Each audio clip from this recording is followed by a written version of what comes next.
जाऊया मामाच्या गावाला जाऊया, जाऊया मामाच्या। उड्या मारत गात असलेला श्लोक मध्येच थांबला। आई, माझ्या मामाचा गाव किती मोठा आहे ग, मी अजून कधीच पाहिला नाही। 8 वर्षाचा श्लोक विचारत होता। त्याच्या बोलण्याकडे दुर्लक्ष करत नीता म्हणाली, श्लोक, तू आता मित्रांबरोबर खेळून आलास ना, मग हातपाय न धुता तिथेच का थांबलास? जा अगोदर आणि हातपाय धुवून ये, मी तुझ्यासाठी वरण भात बनवला आहे। श्लोकने धावत जाऊन हातपाय धुतले, हॉलमध्ये येऊन बसला। वरण भातवर ताव मारत असताना त्याने पुन्हा ताव मारत असताना त्याने आईला विचारले, आई, मामाच्या गावाला आपण जाऊयात का या सुट्टीला? आता मात्र नीताला त्याच्यावर जोरात ओरडली, काय मागासपासून मामाचं गाव लावलंय? तुला काय कमी आहे का इथे? मामाचा गाव म्हणे तुला सुट्टी एन्जॉय करायची आहे ना, मग कुठेतरी पिकनिकला जाऊ। ठीक आहे, नको, मी नाही येणार पिकनिकला। दुसऱ्या कुठल्या ठिकाणी माझे सगळे मित्र त्यांच्या मामाकडे जाणार, मला पण माझ्या मामाचे गाव पाहायचे आहे। श्लोक, तू आता ऐकणार आहेस की नाही, का देऊ एक धक्का? मी सांगितलं ना तुला यावर्षी आपण गावाला जाऊ। तुला आवडतं ठिकाण आहे ना, चल आता तू वरण भात संपव बघू, शहाणं माझं बाळ। आई, प्लीज आपण मामाच्या गावाला जाऊया। माझ्या क्लासमधला गणेश सांगत होता की तो मामाच्या गावाला जाणार आहे। त्याचा मामा म्हणे कोकणातमध्ये राहतो, तिथे खूप झाडं असतात। त्याच्या मामाचं घर मोठं आहे, घरासमोर खूप मोठं अंगण आहे आणि कोकोनट ट्री भरपूर आहेत। घरासमोर विहीर आहे आणि ते विहिरीजवळ जाऊन अंघोळ करतात। आंबा चिक्कूची झाडे आहेत। अंगणात बसून रात्रीच्या वेळेस चंद्र व तारे बघतात। एकदा बाबांनी मला चित्र काढून दिलं होतं ना, तसं चित्रातल्यासारखं त्यांच्या मामाचं घर आहे। किती चांगलं आहे त्याचा मामा। माझ्याकडे यातलं काहीच नाही। त्याची आई पण खूप चांगली आहे, त्याला मामाकडे नेते। तू वाईट आई आहेस, श्लोक रडकुंडीला येऊन म्हणत होता। श्लोकला कसं समजावं हे नीताला समजेनासं झालं। मनातून ती फारच दुःखी झाली। तू वाईट आई आहेस, मला मामाच्या गावी नेत नाहीस, त्याचे शब्द तिच्या कानात घुमत राहिले।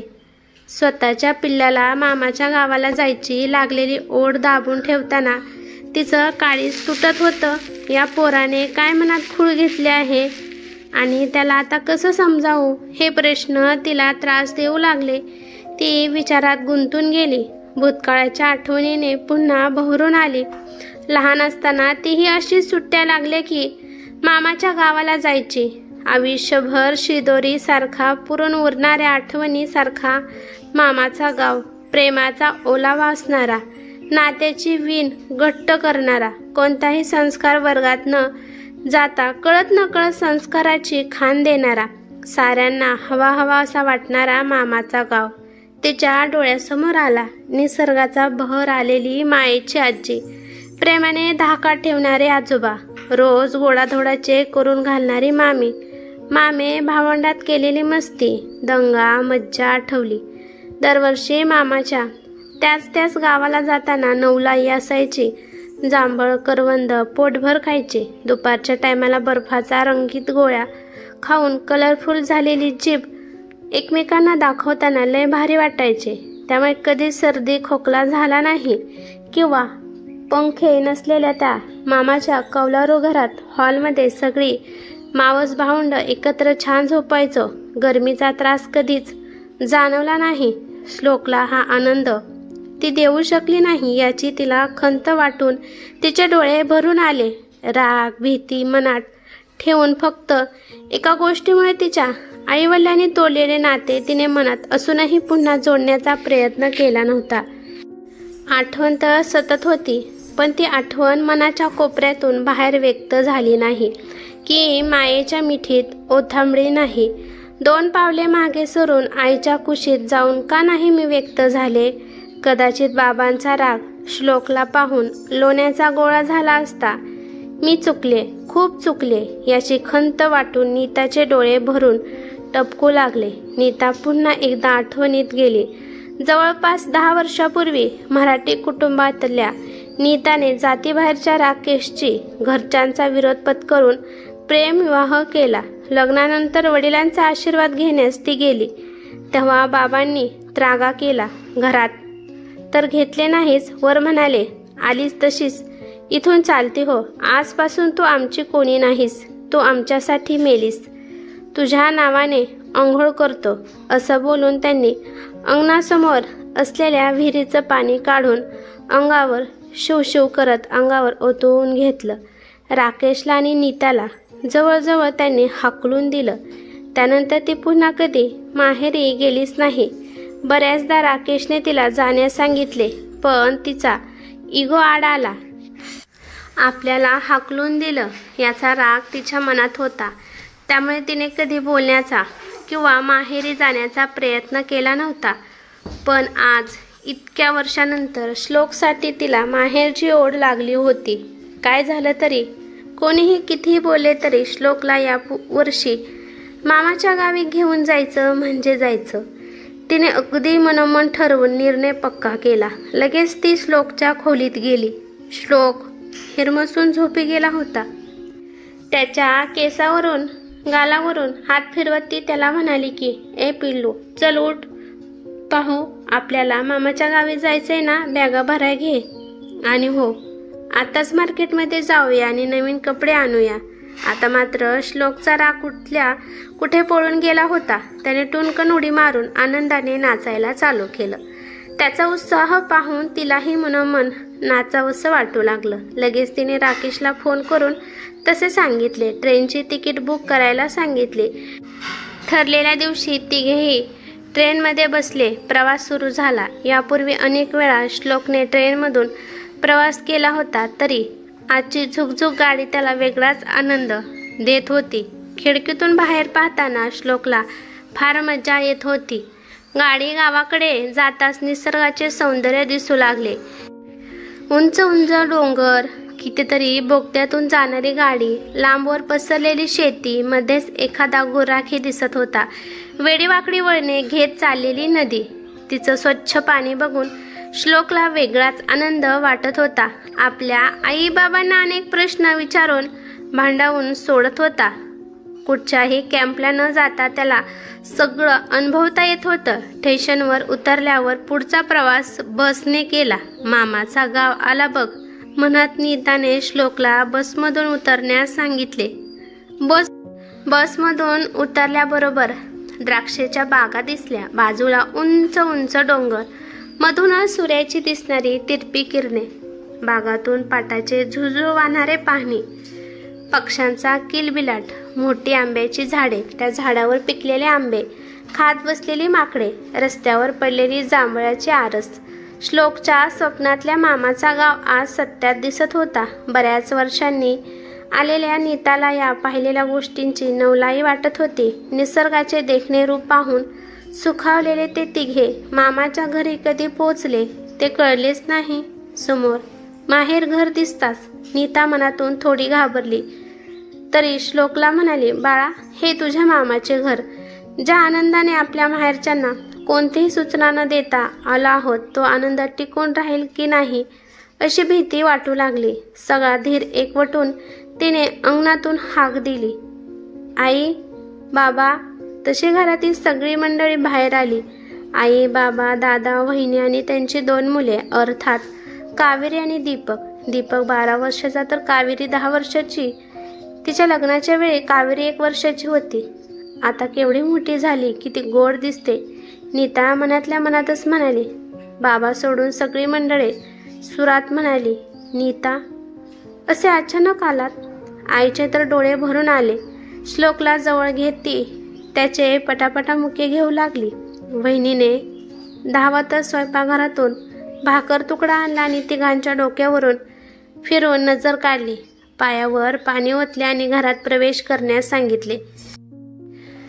आता तिघांनाही सगळ्या मोठ्यांना नमस्कार केला. नीता तर आईच्या कुशीत शिरून रडू लागली. आई, मला माफ कर. मी माझ्या पिल्ल्याला मामाचा गाव दाखवायला आणले. प्लीज मला रागवू नका. आईला वाईट वाटलं आणि ती म्हणाली, नीता, माझा नातू एवढा मोठा झाला आणि त्याला जर मामाकडे यायचे आहे तर कोणी तोडू शकत नाही. आणि हे बघ, तुझे बाबा आता थकलेत ग. कदाचित तुझी आठवण त्यांना मनोमन येत असेल, पण ते तसे बोलून दाखवत नाही. आज मात्र मनातून आनंदी दिसतायत. बघ कसे श्लोकने त्यांच्या पाया पडताच आशीर्वाद देता देता त्याचे मुके घ्यायला लागले. त्यांचा राग आता निवळेल बघ. श्लोक इतक्या मामे भावंडात अगदी पूर्वीपासून ओळखत असल्यासारखा एकरूप झाला होता. त्याला पाहून नीता व राकेशला सारखे वाटू लागले की श्लोकची इच्छाशक्ती एवढी होती की इतक्या वर्षाचा राग द्वेष केव्हाच गळून पडला. रात्र होता, सगळे एकत्र जेवणाला बसले. जेवणात चिकन, मटण, बाजरीची भाकरी, जिरा भात. जेवणाचा आस्वाद घेऊन तिघेही तृप्त झाले. आजोबा, चला ना, आंबे पिकत ठेवलेत ना तुम्ही, त्यातला एक आंबा मला द्या ना प्लीज. तुला कोणी सांगितलं? बाबा हसत हसत म्हणाले. दीपक दादाने व कावेरीताईने सांगितले मला, असे म्हणून श्लोक बाबांना घेऊन बाहेर गेला सुद्धा. दुसऱ्या दिवशी सकाळी लवकर उठून श्लोकने आपली प्राथमिक कामे आपणच आटोपली. आई, आम्ही आज फिरायला जाणार आहोत.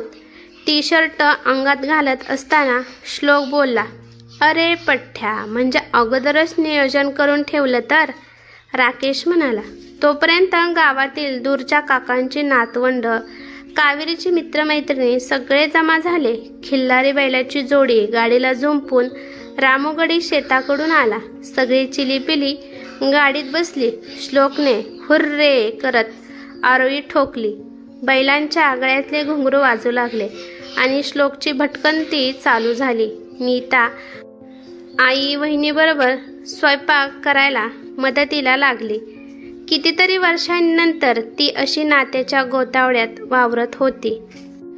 बैलगाडीने सैर करून आल्यावर सगळेजण नदीवर आंघोळीला गेले. सोबत आनंदही गेला. मागच्या वर्षी राकेशने श्लोकला स्विमिंग क्लासेसला लावला होता, त्यामुळे त्याला पोहता येत होते. पण इथे स्विमिंग ड्रेस घालून नाही तर चड्डी बनियानवर श्लोक नदीत उतरून पोहण्याचा आनंद घेत होता. दीपक त्याला नदीच्या पाण्यात सूर कसा मारायचा ते शिकवत होता. नदीतले छोटे छोटे मासे पायावर गुदगुल्या करत असताना भारी मज्जा वाटत होती. तिन्ही सांजेला दिवा लावताना आई व भावंडांबरोबर तुळशीजवळ जाऊन शुभम करीतो कल्याण म्हणताना श्लोक शहाण्या मुलासारखा केव्हाच देवासमोर नतमस्तक झाला. सकाळी सकाळी अंगणात मामी रांगोळी काढताना पाहून श्लोक भान हरपून पाहू लागला. मामी, मी पण काढू का ग रांगोळी म्हणत त्याने उभ्या आडव्या नकाशाच्या का होईनात रेघोट्या काढल्या आणि त्याच्या मामीनेही त्याने काढलेली रांगोळी संपूर्ण दिवस अंगणात तशीच ठेवली. तिसऱ्या दिवशी शेतात जायचा बेत आखला. आज नीताही मुलांबरोबर निघाली. मामा, मामी, दीपक, कावेरी आणि सगळी छोटी मंडळी निघाली. जवळजवळ 50 एकर वडिलांच्या मालकीचा होता, त्यामुळे पूर्ण राखीव होता. त्यात कोणी जुनी झाडे तोडली नव्हती. करवंदीच्या झुडपातून फिरताना आंबट गोड करवंदाचा आस्वाद घेत जांभळ खाऊन काळी जीभ दाखवताना तिघांना खूप मज्जा येत होती. माकड, वेगवेगळे पक्षी पाहून डोळे सुखावले होते. दुपारपर्यंत हिंदडून झाल्यानंतर मोर्चा घरी गेला तेव्हा आईने थंडगार ताक दिले. मामा, आज आपण चिवचे घर बघूया. हां, श्लोकने सकाळीच मामाला सांगितले. रविवार असल्या कारणाने मामालाही सुट्टी होती, त्यामुळे मामाने लगेच मान डोलावली. शेतघर थोडं दूर होतं. घराजवळच मोठा गोठा होता. गोठ्यात 10 दुभत्या गायी आणि वासरे पाहून श्लोक भान हरपून गेला. कानात वारं शिरलेला वासरासारखा शेतात उड्या मारू लागला. नारळाच्या मोठमोठ्या ढिगाकडे पाहून अवाक झाला. वाव मामा, किती सारे हे नारळ, असे म्हणताना तोंडावर हात ठेवला. त्याच्या त्या वावमध्ये नारळ फॅक्टरी अपेक्षित होती. गायीची धार धरताना वाटणारी गंमत त्याला आयुष्यभराची ओढ निर्माण करून गेली. दिवसागणिक बाबांचा राग नातवाला कुशीत घेता घेता कमी होत चालला होता. हे सगळं पाहिल्यावर नीताही सुखावत होती. ही सुट्टी संपूच नये असे तिलाही आता मनोमन वाटू लागले.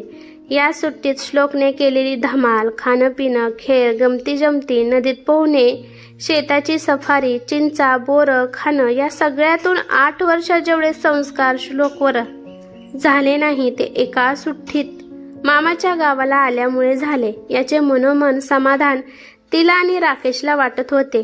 निरोपाच्या वेळी नीताने बाबांना नमस्कार करताच भरून आलेल्या डोळ्यांनी बाबांनी आशीर्वादासाठी डोक्यावरती ठेवलेला हात, आईने श्लोकच्या खिशात खाऊसाठी ठेवलेले पैसे आणि त्यानंतर आजीच्या आणि मामे भावंडाच्या ओढीने सारखे मागे वळून बघणारा श्लोक. मामाच्या मुलीने दिवाळीच्या सुट्टीत एरे श्लोक असे मोठ्याने सांगितलं. त्या क्षणी श्लोकच्या गालावर खुदकून हसू आलं. ते पाहून नीतालाही खूप समाधान मिळत होते. ही कथा कशी वाटली ते मला कमेंट करून नक्की सांगा. कथा आवडली तर लाईक शेअर नक्की करा आणि चॅनेलवरती नवीन असाल तर चॅनेलला सबस्क्राईब करा.